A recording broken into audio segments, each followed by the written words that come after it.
about 15 minutes I can talk about this, so I'm going to try to make it fast. It always takes me a while of stumbling over my words to get things out, but I only have 15 minutes and then I have to go get my daughter from school, so I will try to get right to the point. First off, I wanted to share this because I promised I would give an update.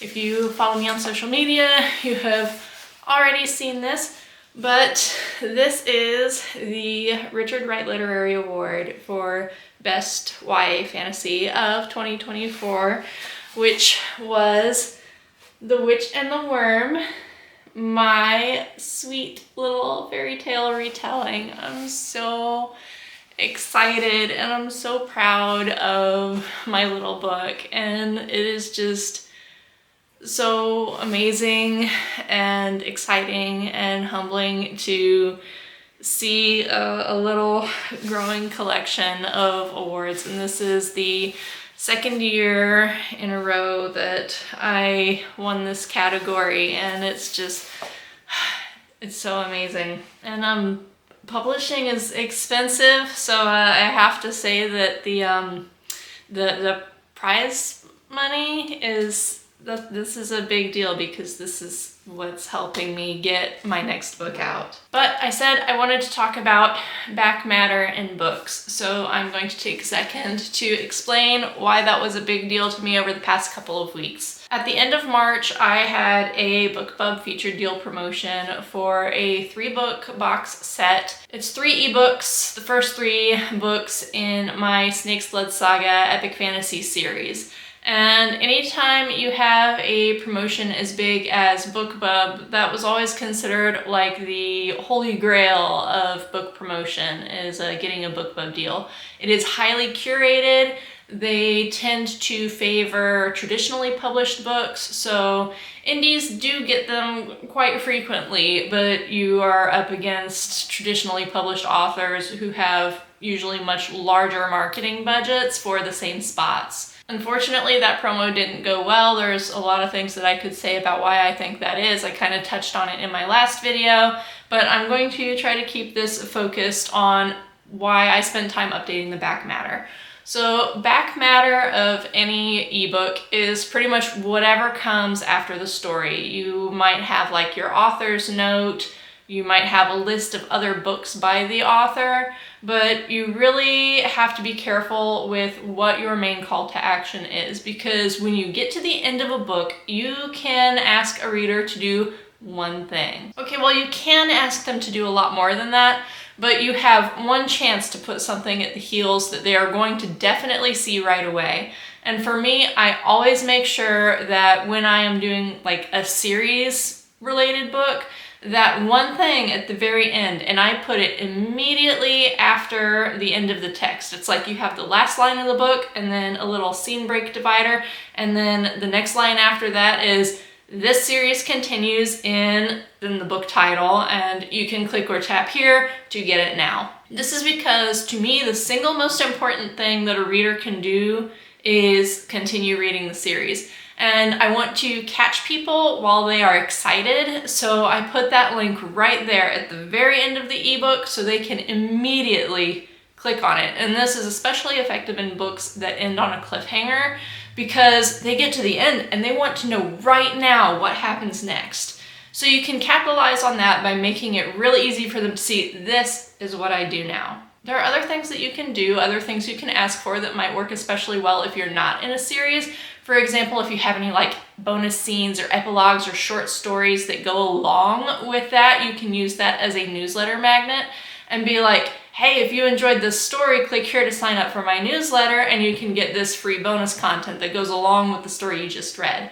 And I do have a couple of books that have that. I actually have a lot of extra content that goes along with the Snake's Blood Saga, but that's not my main priority. I do have the other stuff in the back of a book that people might want. We've got the glossary with the name pronunciations. I usually have a list of my books in the very back, and those will be hyperlinks that go to each of those books so people can check out the other various series that I've written. Sometimes I'll have a link to my newsletter that invites them to come get bonus content. But ideally, they're never going to see that because they're going to be caught by that link that comes immediately after all of the body text of the book that they just finished reading. They're gonna get caught by that link. They want to see what happens in the next book. They go on to the next book. So then they never see the author's note or the list of the rest of my books. That's the way I want things to work. The biggest reason it was important for me to double check my back matter was because of an experience that I had during one of the Stuff Your Kindle type promo events earlier this year. I had To Steal the World, the first book of the West King's Heist trilogy, as my freebie. I never expected it to be like super successful or anything because that's not a romantic book, and my books that have romantic elements always do way better. But I don't think the lack of downloads had anything to do with my presentation of the book or even what the book was about. Unfortunately, people couldn't even get my book because the promo was set up to use Books to Read as a funnel. If you're not familiar with Books to Read, it is a universal link website that is owned and managed by Draft2 Digital, which is a indie publishing company. They are a distributor. You can publish through Draft2 Digital and they will distribute to like all these other platforms. And they have access to tons of platforms. They'll make your ebook available to libraries and things like that it might be difficult for you to get into them otherwise. And the Books to Read page is supposed to be like a universal page where people can go and they can see the list of all the retailers that your books are available on, choose what retailer they want to download from, which is handy if you're, maybe a Kobo user and not a Kindle user, because then you can go get the book from Kobo. It also directs people to the store for the marketplace in their country, which is a big deal for Amazon because, for example, people in the UK cannot buy from the Amazon US store. So if you send them an Amazon US link, they're not going to be able to download the book from there. And while it is just a matter of changing the .com in the Amazon to .co.uk, a lot of people aren't going to go through that effort. You have one chance to catch people when they are going through a link. And Books to Read, unfortunately, was not prepared for that massive influx of traffic. The site went down and was down for hours the day of the promotion. So when people were trying to download the books that they wanted to read, they couldn't because the website couldn't be reached. It couldn't be loaded. They couldn't see any of the books that they were trying to get. So when you were opening that page, all they got was just a dead link. This is horrible for a call to action. A really important thing in book sales is to make the process as frictionless as possible. So if people are going to download a book and they're instead getting a dead link that's not working because the website is down, they're not going to wait and come back later. They're going to get frustrated and give up.